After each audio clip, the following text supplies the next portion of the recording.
Hello guys, welcome to Unravel. This is Suresh Sharma. इस video में हम बात करने वाले हैं रीडेवलपमेंट ऑफ धारावी प्रोजेक्ट के बारे में। ये प्रोजेक्ट 20 साल से फंसा हुआ था और मैं इसमें रीजंस भी बताऊंगा आपको आगे कि क्यों 20 साल से फंसा हुआ था। अभी हम थोड़ी सी डिटेल जान लेते हैं धारावी के बारे में। Dharavi one of the largest slum है पूरे वर्ल्ड का। धारावी में 58,000 फैमिलीज रहती हैं और 47.5 एकड़ में पूरा फैला हुआ है धारावी स्लम। इसमें 48.35% जो पॉपुलेशन है मुंबई की वो रहती है स्लम्स में, और 24% तक जो एरिया ऑक्यूपाई कर रखा है मुंबई में वो स्लम्स ने कर रखा है। अब हम बात करते हैं कॉन्ट्रैक्ट की। जो इस कॉन्ट्रैक्ट में गवर्नमेंट ने ये कहा था कि 1600 मिनिमम इसमें इन्वेस्टमेंट होगा, 1600 करोड़ मिनिमम इन्वेस्टमेंट होगा इस प्रोजेक्ट में। तो इसमें दो कंपनियों ने बिडिंग लगाई थी। एक DIF कंपनी है, उन्होंने इसमें बिडिंग लगाई 2025 करोड़, और जो अडानी ग्रुप है उन्होंने इसमें जो बिडिंग लगाई वो लगाई 569 करोड़। अब आप सोच रहे होंगे कि धारावी है कहाँ पे। तो धारावी को हार्ट ऑफ मुंबई भी कहा जाता है, क्योंकि बांद्रा के जस्ट नीचे है। और बांद्रा आपको पता है कितना एक्सपेंसिव है। बांद्रा में लैंड इतना एक्सपेंसिव है, रेंट इतना एक्सपेंसिव है, बिल्डिंग्स इतनी एक्सपेंसिव है। और उससे जस्ट लगा हुआ 47.5 एकड़ में फैला हुआ जो स्लम है, उसकी लैंड की क्या कॉस्ट होगी आप इमेजिन भी नहीं कर सकते हैं। अब रीडेवलपमेंट में क्या क्या होगा, इस जो पूरे प्रोजेक्ट में नई बड़ी बड़ी बिल्डिंग्स बनाई जाएंगी, टाउनशिप्स बनाई जाएंगी, बहुत सारी नई नई कंपनीज को बुलाया जाएगा, क्योंकि मुंबई में ऑलरेडी लैंड की बहुत कमी है।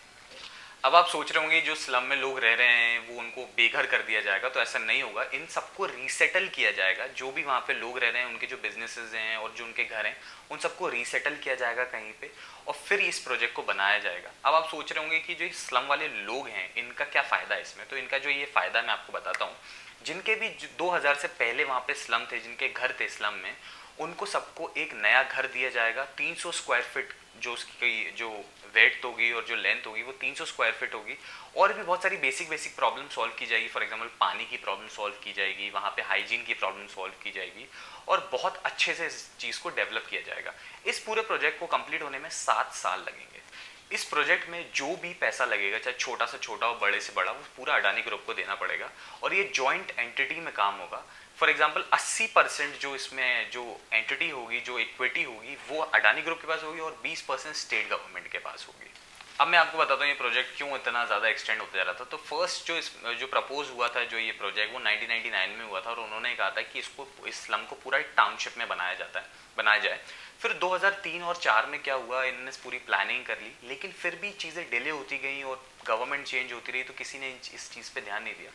फिर 2011 में पूरे कॉन्ट्रैक्ट जितने भी थे उन सबको रिजेक्ट कर दिया गया, सबको कैंसिल कर दिया गया। फिर वापस इन्हें 2019 में वापस बिडिंग की, और एक Dubai based company ceiling technology इसमें जीत गई। उस टाइम भी अडानी ग्रुप ने इसमें बिडिंग लगाई थी, लेकिन अडानी ग्रुप हार गए थे।